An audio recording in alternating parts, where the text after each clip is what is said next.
To give you some idea about the magnitude of the R value, for Norway rat this R value is 0.015 and for the flower beetle it is 0.12. So we have already read in 1981 the R value for human population in India was 0.0205, and it may come in the board exam what is the present value or the latest value known. So in 2016 this value was 0.01019, that means somewhere around 10.19 individuals per 1000 people are added in Indian human population.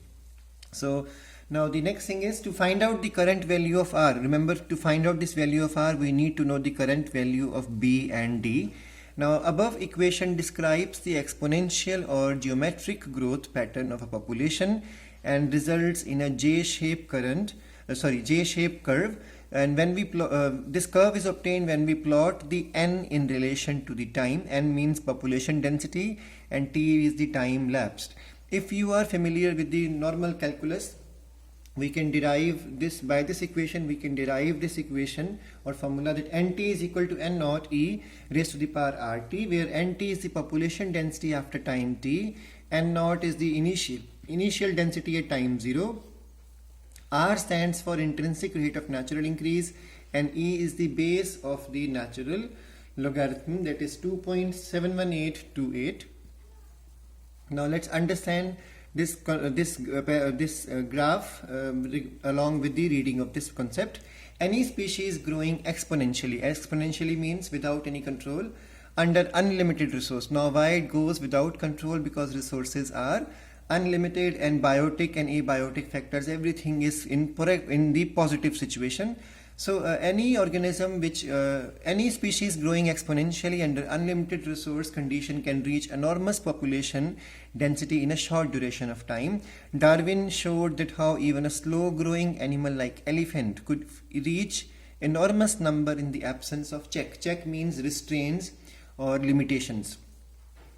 Now the next thing is to understand this graph. When we go through this graph from NCERT, we can make out on the one of the axis we have the time t, and on the other axis we have the population density, the n. Now you can see that there is a graph line here which shows a J-shaped curve. We have read from the NCERT the J-shaped curve. Now this type of curve is only possible when the population is exposed to, or if the population has at its disposal unlimited resources or infinite resources. So when the resources do not have any problem with the numbers, then the growth is going to be exponential and the type of growth curve form will be J-shaped curve, and the formula for this is dN by dt is equal to Rn. There are only two phases in this growth model. First is that there is a lag phase. Slowly the population initially has a slow growth followed by a very rapid increase, which is called as the exponential phase or the log phase. So there are two phases in this J-shaped curve. First is the lag phase, and second is log, or you can say exponential phase, or you can say a slow acceleration and a rapid acceleration phase. So these are the ways we express this content. Now, but reality, we all know that it is never possible to have unlimited resources at disposal for any population, even for human population. So the reality is that as resources starts becoming limited or finite, what will happen? Now competition will take over.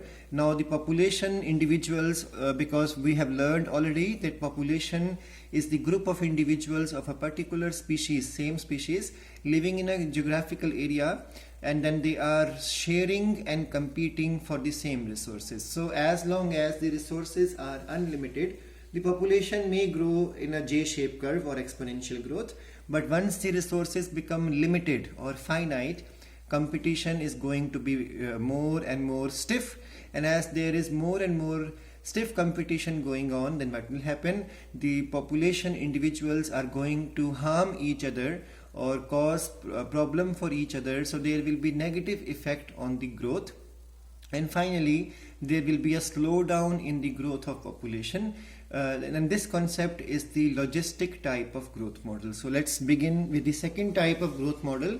As per the NCERT, the second growth model is the logistic growth model. This was explained by Verhulst's pearl. That's why it is also called as the Verhulst's pearl logistic growth model. Now, no population of any species in nature has at its disposal unlimited resources to permit exponential growth. So exponential growth is never possible because resources are never unlimited, but resources are always limited. This leads to competition between individuals of same species of population for limited resources. So we all know when competition starts, eventually only one or the fittest individuals will survive and reproduce. And we all know governments of many countries have also realized this fact and introduced various restraints with a view to limit human population growth. We all have covered this topic in the 4th chapter of reproductive health. We have discussed in that chapter regarding the incentives are given, or like for example China had that one child policy. So there are many countries in the world that have brought such type of restraints or give more benefits to those who have single child, or otherwise two children and not having more number of children. Such type of restraints have been put by many countries worldwide, especially the developed countries, so that there could be control over this growth, exponential growth of the human population.